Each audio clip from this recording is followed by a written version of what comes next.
Stephen, Andrew, do you fancy spending a quiet night inside number 9? even more than you do, I think.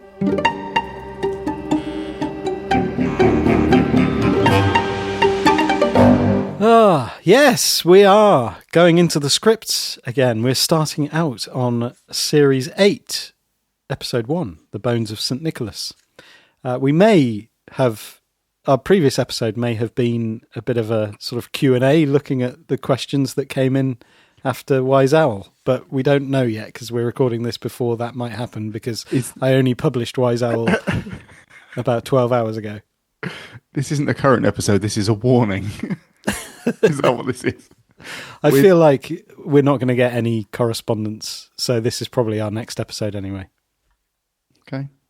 I don't know. It's pessimistic. Yeah, I think it's realistic. Okay. Well, we haven't been very good at social media, and no, but we never have. No. Or apparently podcasting right now. it's all shutting down. Yeah, but we kicking off Series 8, and there's only 2 series left. And looking at the little forward for this, Series 8 was commissioned alongside Series 9. So that must have been quite nice that they knew, okay, we've got, because they said as well, we will finish at the end of Series 9. We're not just, thankfully, we're not going to have to just go until we get cancelled. So we've been... I mean, if you were going for that, you could just put out the most outrageous thing. Go out with a bang. That is true. Yeah. Set fire to a cinema full of people. It's the dream, isn't it? It's the dream. I'm starting to be slightly worried about myself at this point. Yeah, you are. You're fixated, I would say. But yeah, The Bones of St. Nicholas was obviously a Christmas special. So this came out a bunch of months before the rest of the series. A bunch of months. In December of 2022, would it have been? Sounds about right. That's why they listen to this podcast. Vague. For all of the vague details that may or may not be right. Yeah, and I remember this. I do. And it being nice to have a Christmas special. It was exciting. Because that happened with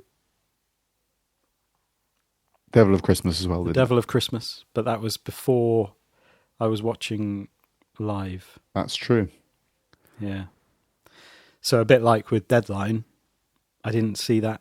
I wasn't an Inside Number 9 fan at the time that came out live. So then 3x3, which will be coming very soon. Part of that one. Yeah, that was the first time we got that being duped live experience, and this was the first time having a Christmas special. So I do like a Christmas special. I'm a sucker for a Christmas special of sitcoms I enjoy. Yeah, I really liked going back and watching this, even though we're in July and as far from Christmas, Christmas as you can be. When December rolls around and we stick the Christmas decorations up, that's when I head back to various Christmas episodes of The Office, Gavin and Stacey, all of those things. Mm. Yeah, no, it's nice. They have a different. I wouldn't say this is nice. This isn't nice. No, I was.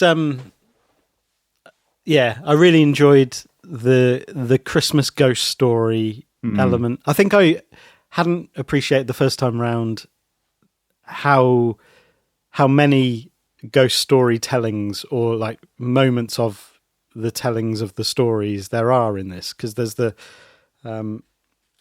moment with Posey talking about her mother at the hospital, which was another ghost story moment, as opposed to just exposition. And I think it was reading the foreword again, where they were talking about how the idea of the ghost story and the Christmas ghost story, and just building an episode around the tellings of ghost stories was a really appealing thing. I really liked the fact that her story also served a purpose of explaining to us what had been going on for the entire episode. That is something that happens in the universe, is that we see these kind of future echoes appearing to warn us of bad things happening. And that explains all those little things that he'd been hearing and seeing, and it ties it all together at the end really nicely. Yeah.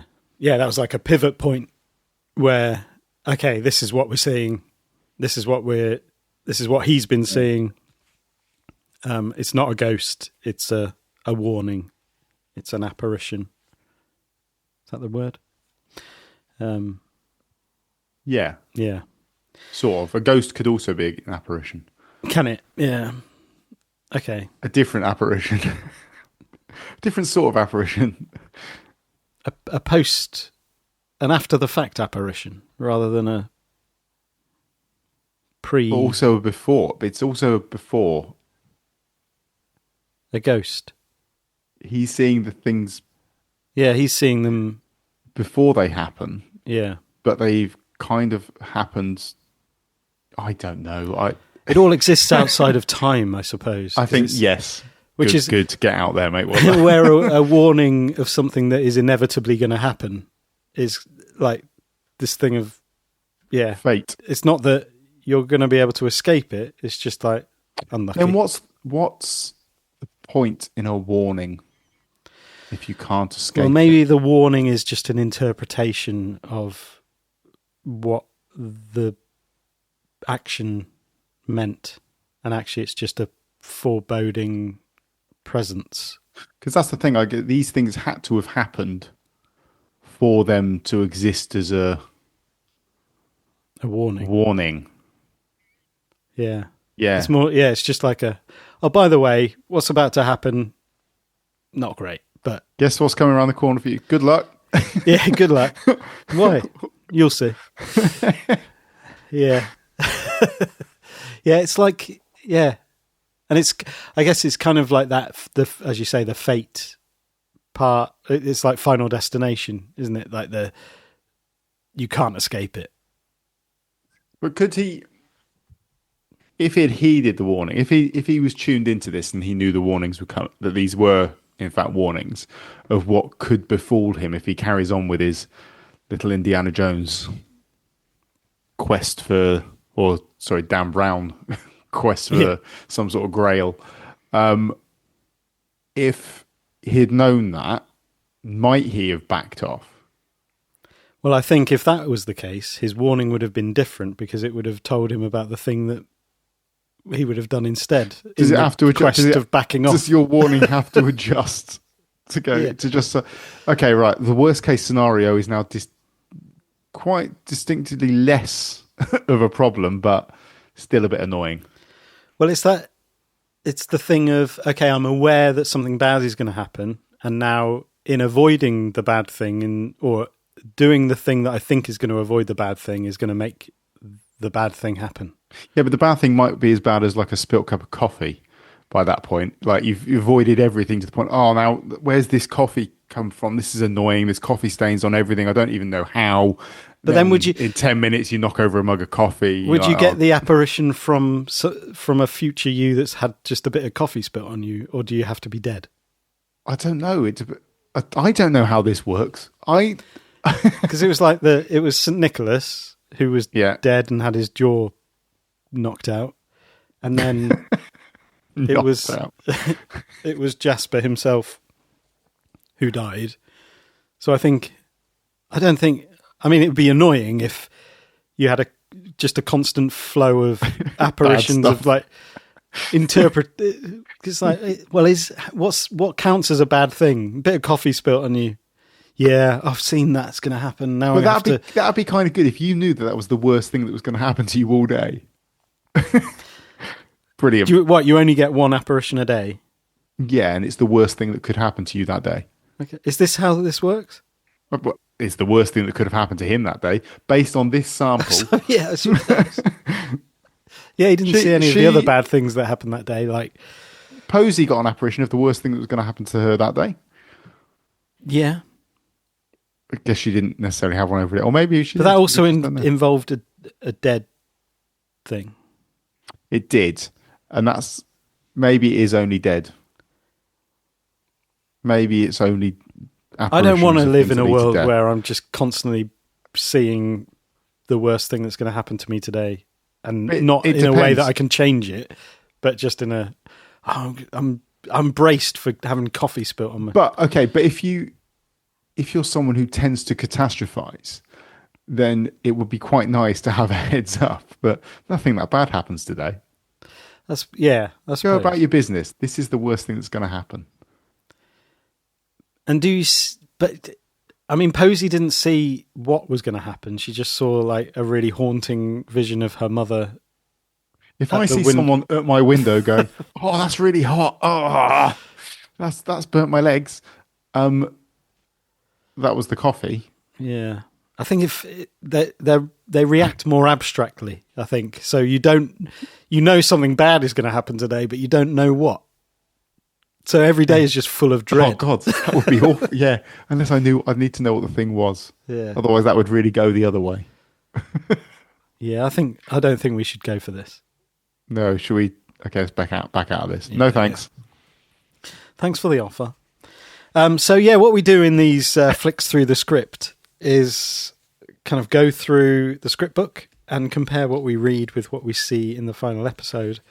We have done an original reaction episode to the episode as well. So if you haven't listened to that, then it's probably worth going and hearing that first.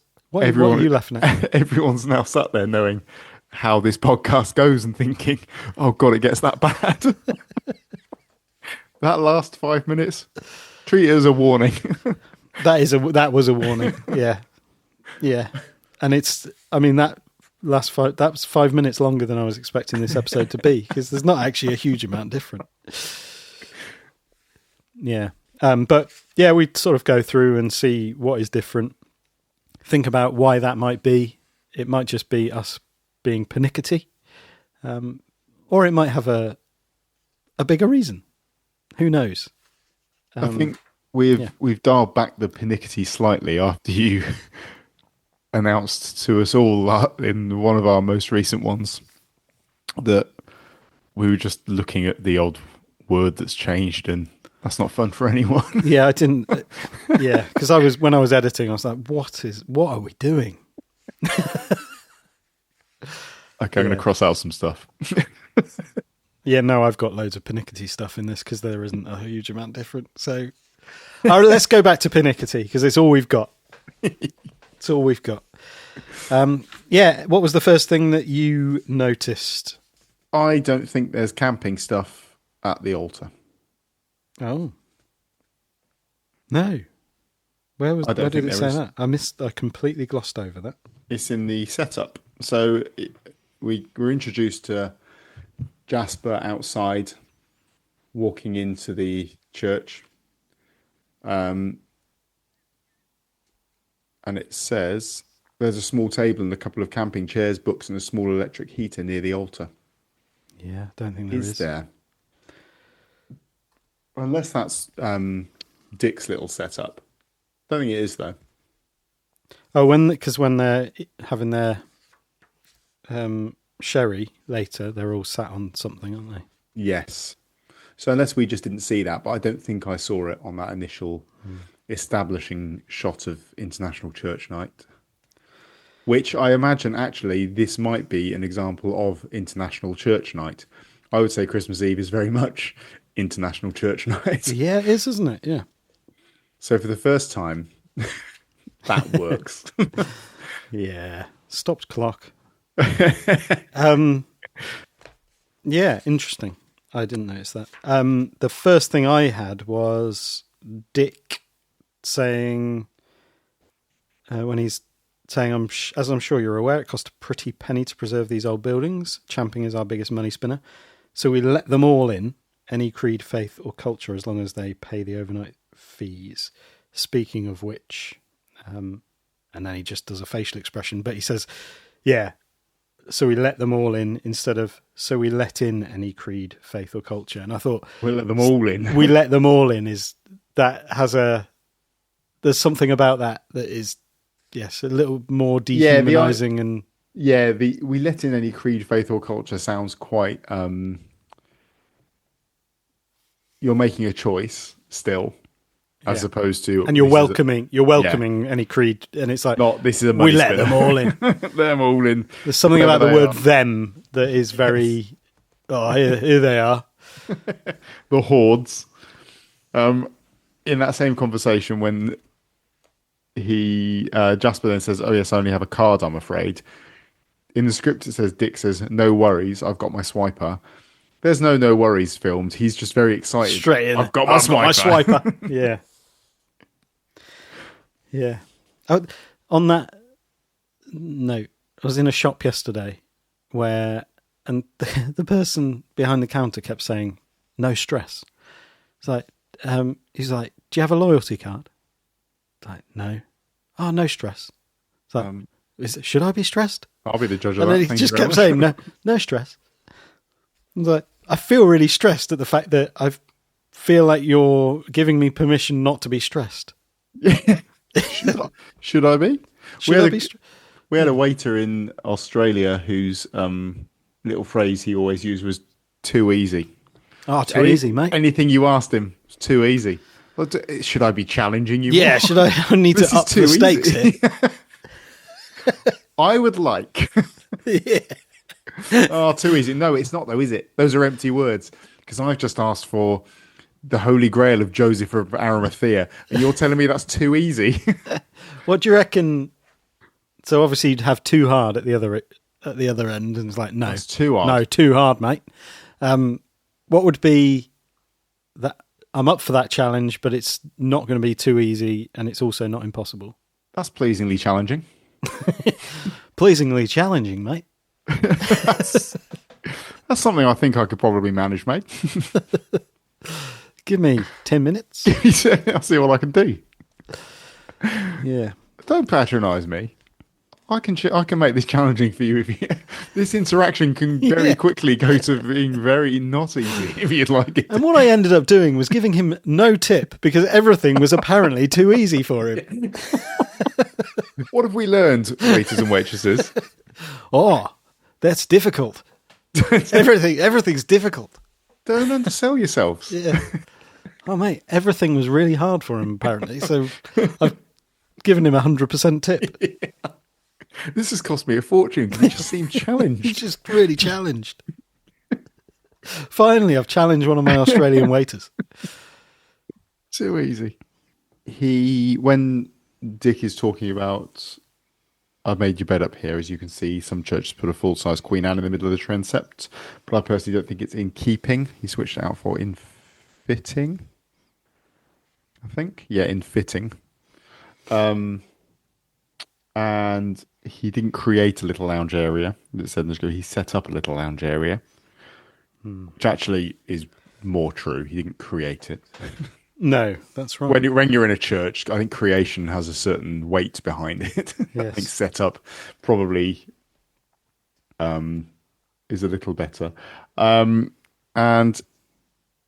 he didn't ask Jasper to insert his digits. He didn't. Which is weird, because I'm sure I remember talking about that line. Yeah, like pop your... And maybe it was just pop your... What did he say?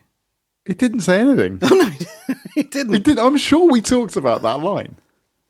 Yeah, that's weird. I genuinely have a memory of talking about that line, because inserting your digits is a weird... Yeah. I think that would have been a line that they wrote and thought that's amusing. But in reality, it's like, that just sounds a bit dirty and unnecessary. But I'm sure we talked about it. I'm sure we did. Or we have talked about that at some point. But that line was never read. No, maybe we talked about it in another episode. Maybe. But no, I feel like we've talked about that. Maybe we talked about the fact that, do you know what? this scene would make more sense if he said insert your digits. I just don't quite understand what's going on here. Yeah. He just says something and then he puts his card in the card reader and he types away and we don't know why. Yeah. Yeah. There's been a line there. Some digits could be inserted. And then it stays, I think, fairly on until we get to the reading of Pierce's reading of the Lord's Prayer. Yeah.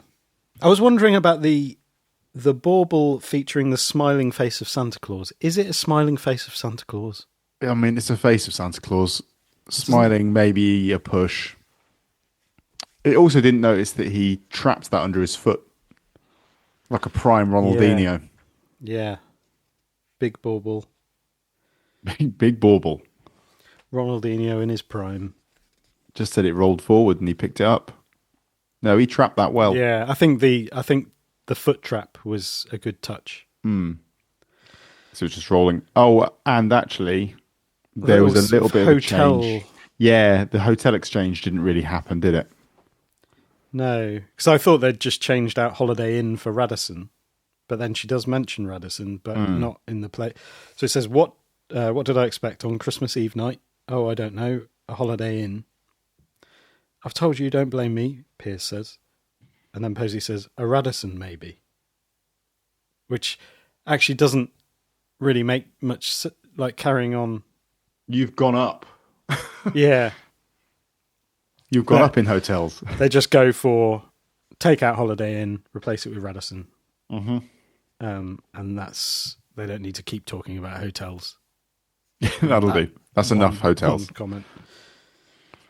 And so, yes, Pierce's prayer, Lord's Prayer, changed slightly.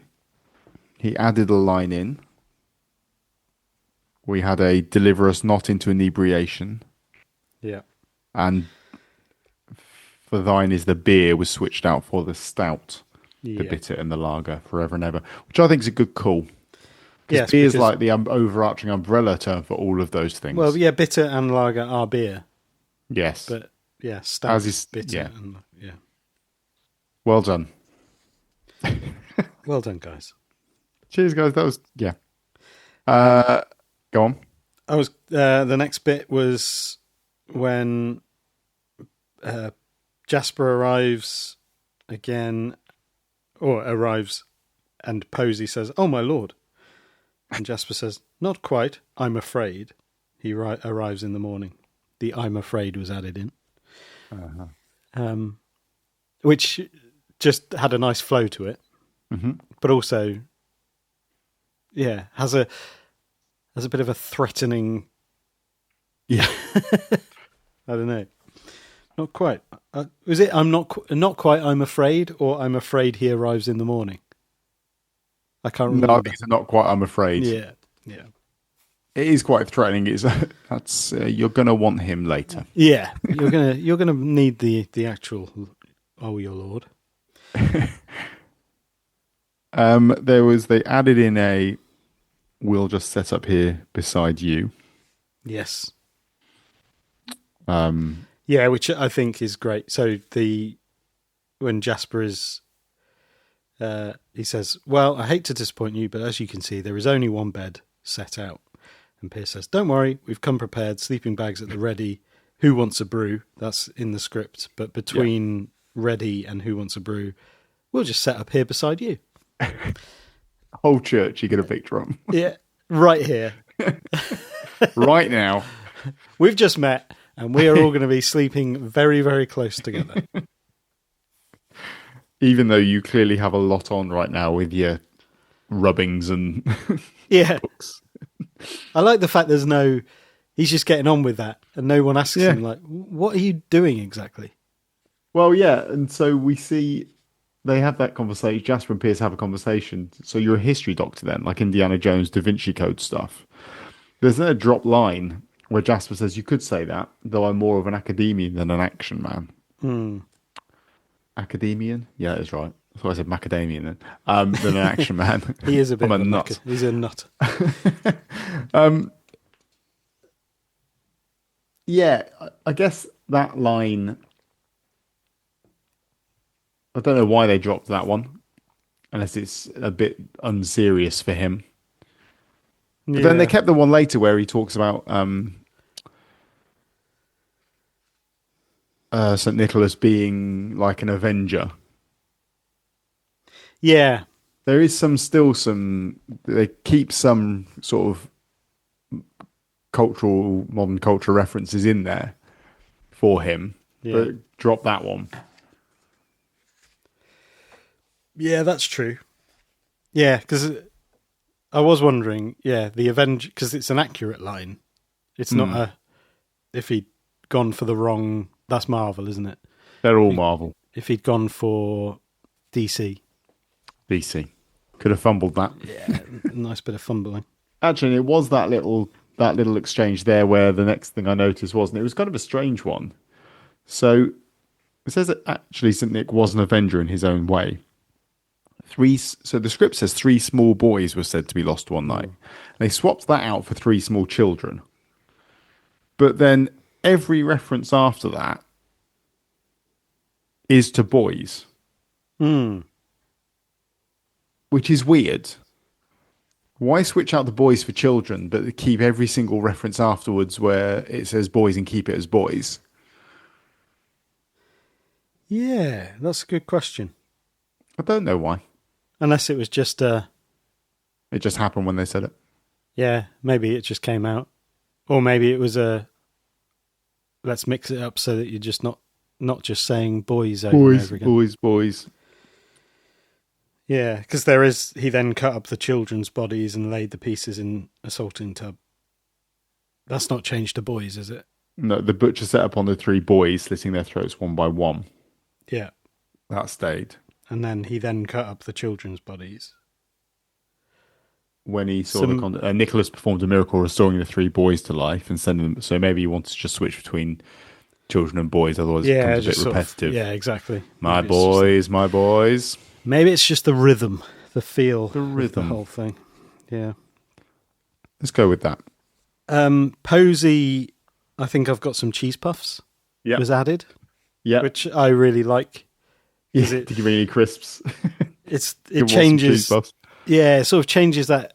Did you bring any crisps being just a silly line to being something that actually merits a response from Posey, and it tells you something about their relationship where it's like, oh yeah, I think I've got some cheese puffs like that. No, that was an actual question. And we all know people who are serious about their crisps, and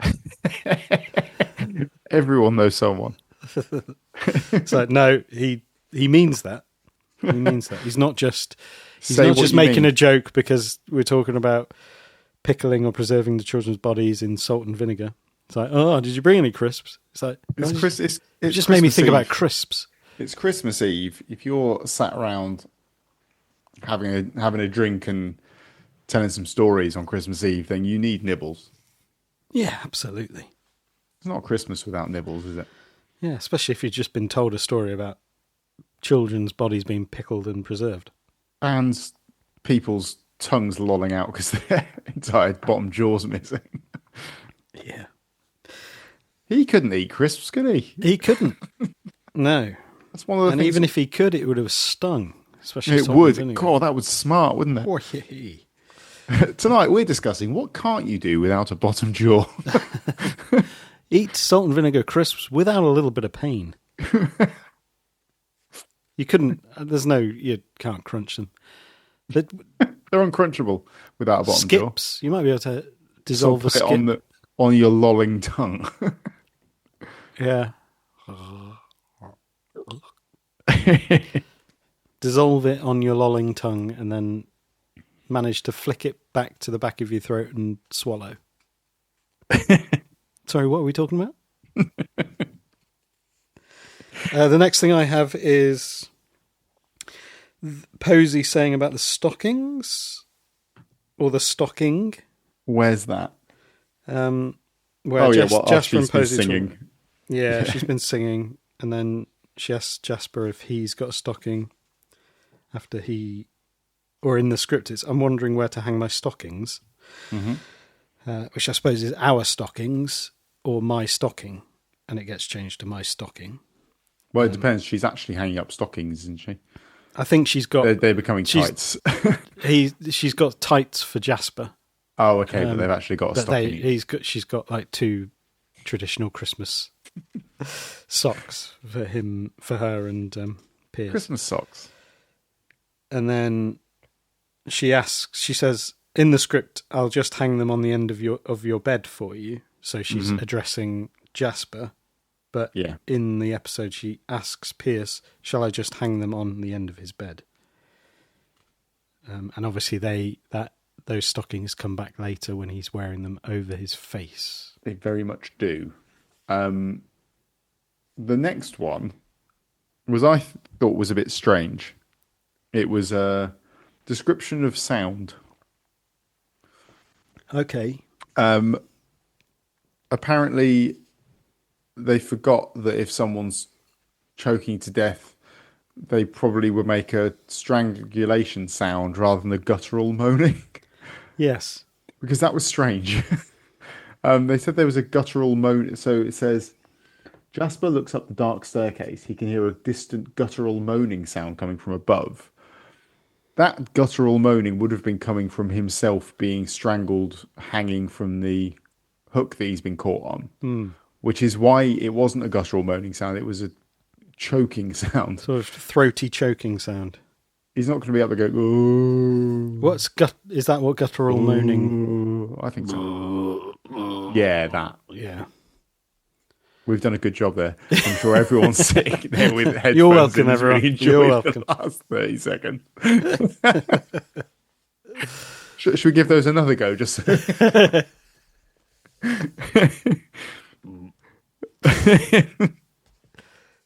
yeah. No, that's not guttural moaning. No. And then I think we got our first typo in the script books. Oh, yeah. Ever. I've never seen one, but this strikes me as a possible one. Where are we looking? Dick. In International Church Night. Yeah. Christmas Eve. The most magical of night of the year. Oh, yeah. True. Now, that for me doesn't make any sense. And I'm glad they changed it to the most magical night of the year. Because the most magical of nights of the year might make more sense. But it's not. No, that's not what it written. says. It's not what it says. So I'm going to say that's our first typo that we've spotted. We may not have been looking that hard. Yeah. So there's a highlight for everyone. Yeah. Play that klaxon sound. There we go. I think we can finish the episode there. We're done. We found it. Yeah. Yeah. So then we get into Dick's ghost story. Fantastic ghost story. It is a good ghost story. That would be if I was an actor or an aspiring actor, I think I would use this ghost story as my audition piece. Yeah. Would you use the one that was filmed or the one that was scripted? Well, this is the thing, isn't it? And this is what we're here for, is to really decide. This is an opportunity for us to really show our acting credentials. It is. No, we're not going to go through it. Aren't we? The bits that we're missing, we can... Well, I think the first bit that was missing made a lot of sense because it said, I'd locked up for the evening. No, you hadn't. Yeah, how are you going to get out? How are you getting out? In fact, don't use this one. Yeah. I'd locked up for the evening and I realised I've locked up for the evening. Here. I better get the bed out in here then. So the first line he says in his ghost story is, I'd locked up for the evening. I'd extinguished the last of the candles. But obviously that wasn't true. So he just says he'd extinguished the last of the candles. He switched out being at the double doors for being at the pulpit. Yeah, I think that was a nice touch. I was standing over there by the pulpit Because that's the opposite end of the church, isn't it? That's where all the action was taking place. Yeah. When I heard a noise by the Christmas tree. He there's a cutout here Go on, of the bit about the deep sigh and the shuffling around. This. Tell it. Or how it's scripted. Yeah, in a Simon Callow. It sounded like a deep sigh, or perhaps someone yawning, and then noise on the marble, like a dragging, shuffling sound. I genuinely thought if I'm not careful, someone was going to be locked up for the night and they might freeze to death. Is what the script says. Well done. Thank you. Yeah, I genuinely thought from there that was included, wasn't it? Mm-hmm. So it was the description of the sound, which was describing what we've just heard in that previous scene up the tower. Yes. To some degree. Yep. Which is probably just superfluous. Superfluous. And I think it is, it to some degree takes us out of the,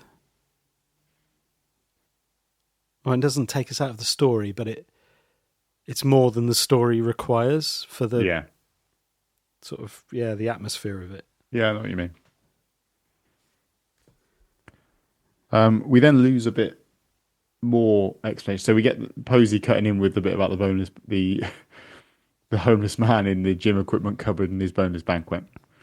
And she changes the wording. The deputy head coaxed him out with a boneless banquet rather than the deputy head bought him a boneless banquet. That's true. Yeah, he was trying to get him out of there, wasn't he? It's like Come on, using the you. boneless banquet as some kind of bait rather Don't just than give it to him. He'll think that he's being fed. Yeah. He'll stay. Then Dick carries on. He removed the bit about his phone started beeping. Yeah, I didn't want him to see me. I felt like if he saw me, that would be the worst thing in the world. Then my phone started beeping. I always set an alarm for when I'm meant to be out of the building, otherwise I'd never leave. I could tell the shape had heard it. Which is obviously kind of setting up the fact that the phone is going to beep at the end of the story. Yep. But actually, you don't need that setup at all. No. It's better to not be expecting it. And you don't need to know why his phone's beeped. It's just like, okay, he's off. Yeah. His phone's gone and he's off. The next change was a strange one. A strange one that it subverted everything we know about language construction and listing adjectives. Black and filthy. Yes. Filthy black. Filthy black was switched to black filthy. But as we know, the colour comes last, doesn't it? I think so. I think that whenever you're listing I think adjectives, it was written correctly, but spoken better. I had my expectations subverted. Because I think filthy. Yeah, filthy I think black. you're supposed to say filthy black footprints. But does it change where the emphasis is? I think it does. I think it black, filthy footprints, filthy black. I think it sounds better. I think the rhythm again sounds better.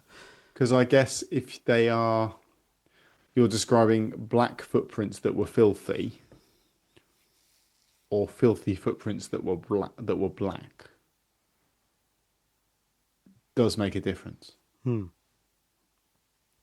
I think so. I like it. Yeah. I like the change. And I don't care about it, whether it's grammatically correct or not. Thing is, it's one of those things that just everyone intuitively knows which way around those things should go. But I think there's some... Never taught it. Yeah, but there's some things that you intuitively also feel...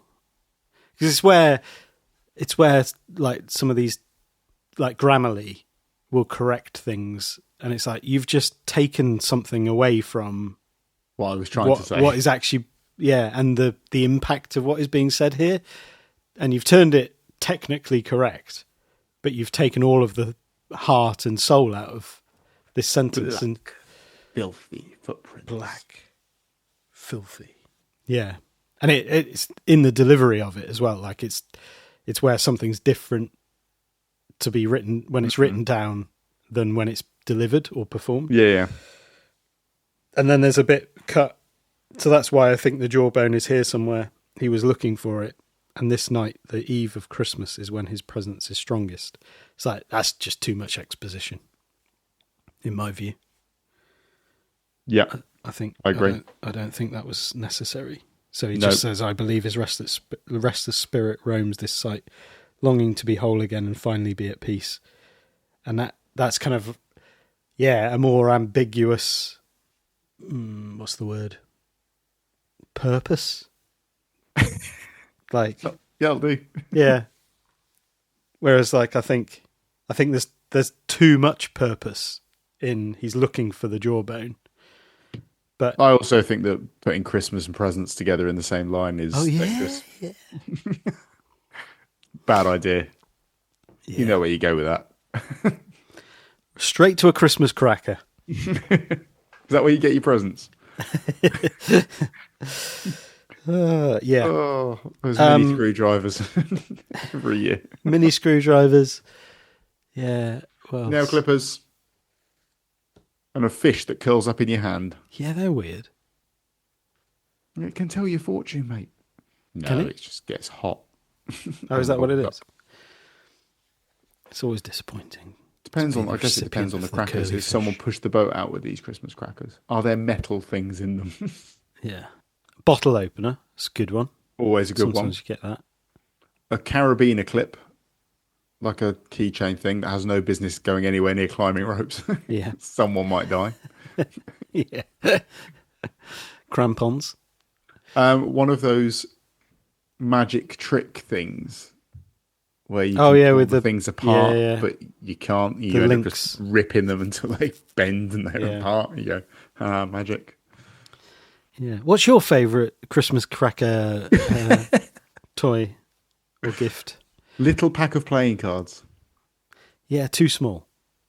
Too small. Generally too small, I would say. Big ham fists. Yeah.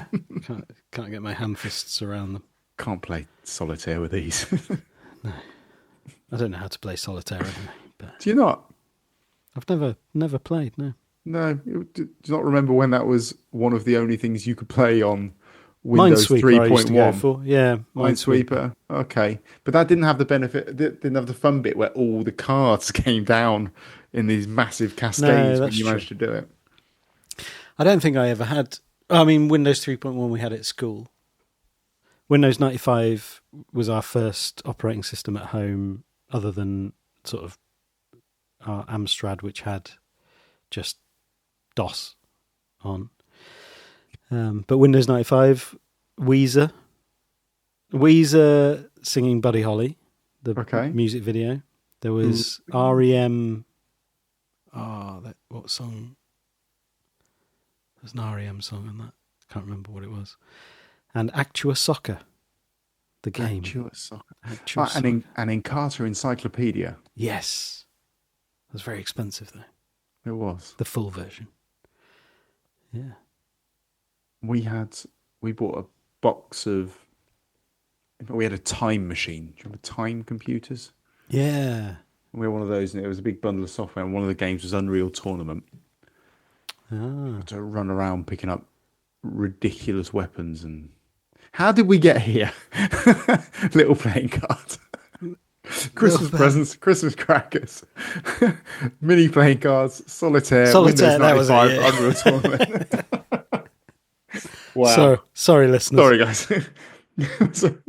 Right. Was that sherry free? Was that sherry free? Nice. I like that. It was very in character. That was added. That's not in the script. Yeah. No, we're really going for this now. Very matter of fact. Yes, like it. Good move. And then, actually, so it says,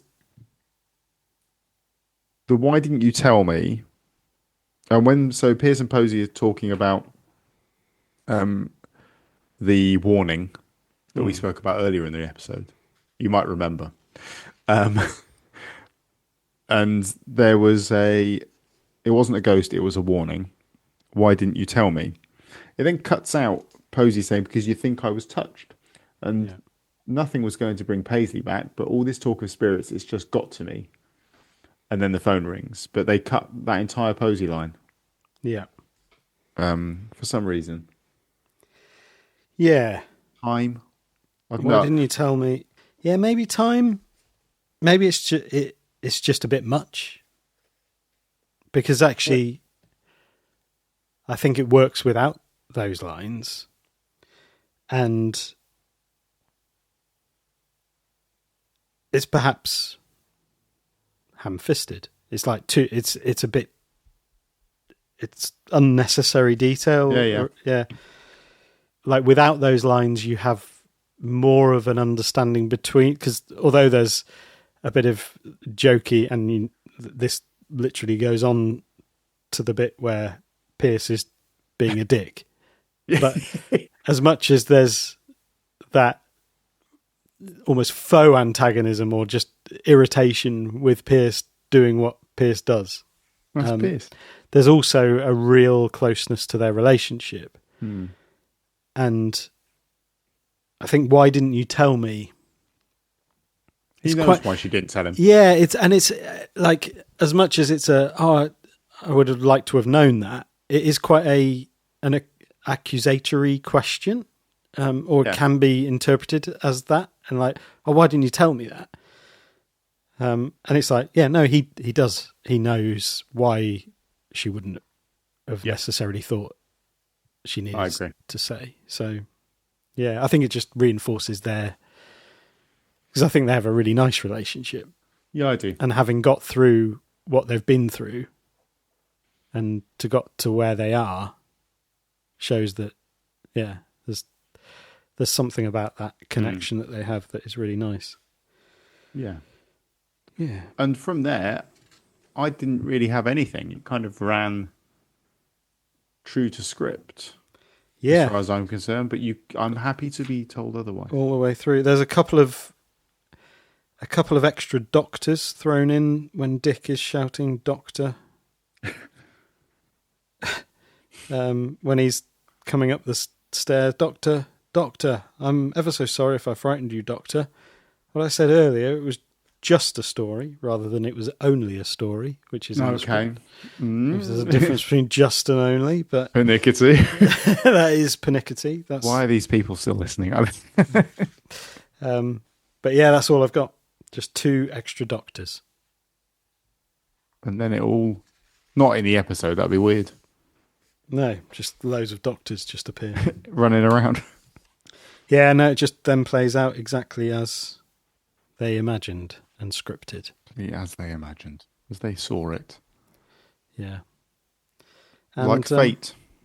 Exactly. Even with the finishing music, Ding Dong Merrily on High. Cracking episode. Yeah. It's great, isn't it? It is. That the image of Steve like hanging and the choking face is just next level.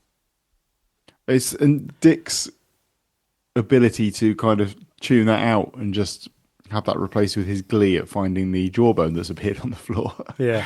Oh, Merry Christmas. Yeah.